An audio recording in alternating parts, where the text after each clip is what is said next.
Hey children, good morning.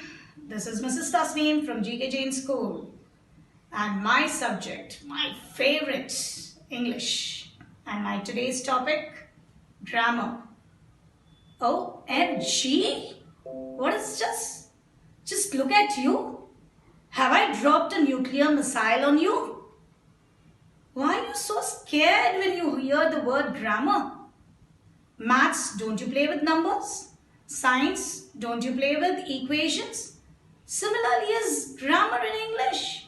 Just play with grammar and you see how you rock with this subject. And I believe that English is the base of all the subjects. So if your English, the language English is strong to understand any subject, that will be a rocket science question also. It's going to be a click of your finger. So let's move on to today's topic. My dear students, today's topic, a common topic of standard 10, 11 and 12, if conditionals. But before I move on with if conditionals, I want all of you to go back to your lower classes and let's revise the basic 3 topics, which is a very, very important part of this if conditionals: verbs, tenses, and clauses. So, verb. What is a verb? A word used to describe an action, state, or occurrence. Most important, a verb is an important part of the predicate of a sentence. Kinds of verb. Regular verb is any verb whose conjugation follows a typical pattern. Ed or d, example, jumped. Irregular verb whose conjugation are different, do not follow a pattern, a typical pattern. Example, slept, felt, swam. Next, linking verb is a subject complement verb. They do not describe any direct action.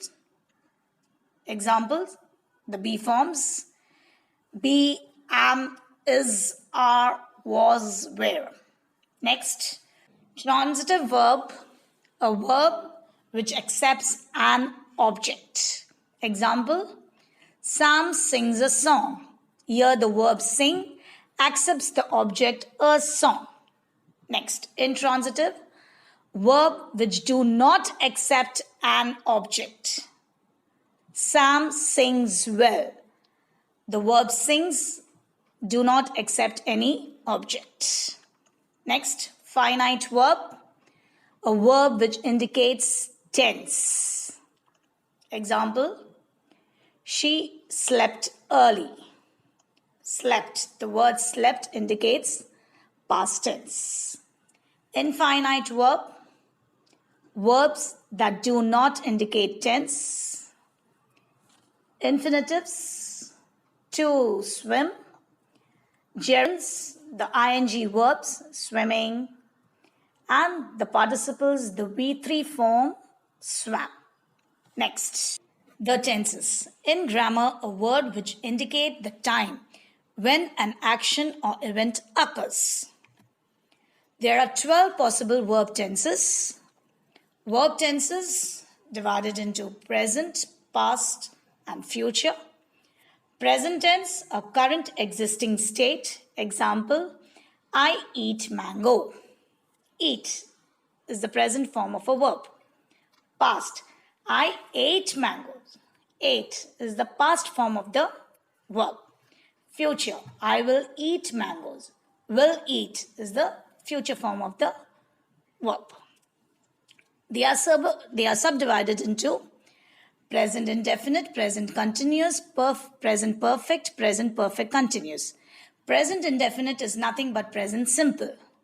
Similarly, past, past indefinite, past continuous, past perfect continuous. Again, past indefinite is nothing but past simple. Next, future, future indefinite, future continuous, future perfect continuous. The same way, future indefinite is future simple. Next, clauses, building blocks of sentences. Definition for a clause. A clause is a group of related words containing a subject and a verb. It is different from a phrase which does not include a subject and a verb. In simple terms, if I have to explain a clause and a phrase, a clause is a group of words, which contains a subject and a verb, and phrase is a group of words which do not contain a subject and a verb. That's why it makes no sense. Whereas a clause, as it contains a subject and a verb, it makes sense. There are two types of clauses: dependent clauses, a group of words that contains a subject and a verb, but it is not a complete thought. In a simple term, dependent clause is a clause that cannot walk on its own. It needs a support, it needs a stick. Now, if you look at the example, because I woke up late this morning, do you find the sentence complete, dear children? No. Immediately you get a thought in your mind. What happened? Because I woke up late this morning, what happened? So the question in our mind, what happened? So this is a dependent clause because it's not a complete thought. The second type, independent clauses, a group of words that can stand on its own as a sentence. It has a subject, a verb, and is a complete thought. In simple terms of explanation, it is a sentence that can walk on its own without a stick, without a support. Example, they dance under the rain. It is a complete sentence with a verb, subject, and a complete thought. So, my dear students, moving on to today's topic, if conditionals or conditional sentences. Now, as we have revised the basic three: verbs, tenses, and clauses, it will be very easy for you all to understand today's topic, conditional sentences. Okay, conditional sentences are actually used to express few ideas: what actually happens, what could happen, what we wish would happen, what might have happened. First, let us look at the structure of these conditional sentences. A conditional sentence is composed of two parts: if clause plus main clause. Now let us look at the example. If it rains tomorrow is an incomplete thought. Immediately in your mind arises a question: what? If it rains tomorrow is incomplete.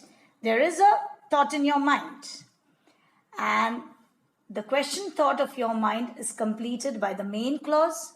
We will put on raincoats. This is a main clause which stands on its own. We will put on raincoats, containing subject, verb, and the complete thought that some XYZ person, if it rains tomorrow, they are going to put on the raincoats. Now, as we have learned the structure of the conditional sentences, now let us see the four basic types of conditional sentences. As we learned in the previous slide, conditionals are sentences with two clauses, an if clause and a main clause. And the four basic types of conditional sentences are zero conditional, first conditional, second conditional, and third conditional. The first type, my dear students, zero conditional. Zero conditional is a condition to express a simple statement of fact or to talk about things that are always true. Now, what do I mean by this? A zero condition is a condition, or I can say a sentence, we use to express a general truth or we give advice. Dear students, the structure of a conditional sentences will remain the same for all the four basic types. Only the equations under each are going to vary. Zero conditional, if clause, main clause. The equation for zero conditional, if plus present simple for if clause. Main clause will be in present simple. Let us look at the example. If I am late for school, if plus I am late. So am late is the present simple. The main clause, after the comma is the main clause. My teacher gets angry. Gets angry, present simple. So this is the structure of zero conditional. Next, first conditional. First conditional is a condition refers to the present and future. It expresses a possible real condition and it's probably result in the future. In simple terms, if I have to say, the if clause will be in present simple and the main clause will be in its future form. So like it is a probable result. So if clause, if it's the reality, the main clause is going to be its resulting future. Structure of the first conditional, same, if clause, main clause. The equation, if plus present tense. Main clause will have a will, can, may, must plus the main verb. Example, if I go to London, comma, I will see the Big Ben. If plus go is the present tense. The main clause, that is the result. I will see the Big Ben. Will see is the future. So if he goes to London, he will see the Big Ben. So that's how it goes. So that is why it was called like reality with its probable future. That is what is the complete structure of first conditional. Reality followed by its probable future. Next. Second conditional. The second conditional is used to talk about impossible or unreal situations. The situation or condition is improbable, impossible, imaginary, or contrary to known facts. Now, there is another word used for these conditionals. Like I can say in the imaginary can also be called as the hypothetical condition. Hypothetical condition is something which you imagine. Hypothetical is something which you imagine followed by its result, whatever the result might be. So whatever you're going to imagine, the result is going to be followed with your imagination. Structure remains the same, if clause plus main clause. Equation of the second conditional, if plus past simple, and the main clause takes up would, could, or might plus the main verb. Example, if I were an astronaut, if I were an astronaut, it is an improbable thing. You're just imagining it. I would travel in a spaceship. So if you were an astronaut, you would travel in a spaceship. So as the equation goes, if plus past simple. So if plus where is a past simple. And if you look at the main clause, after the comma, I would travel in a spaceship. So as the main clause, the equation goes would slash could slash might with the main verb.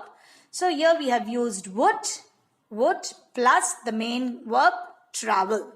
So this is the structure for, or I can say this is the equation for second conditional. The last, third conditional. Third conditional is a condition we can use to talk about impossible conditions.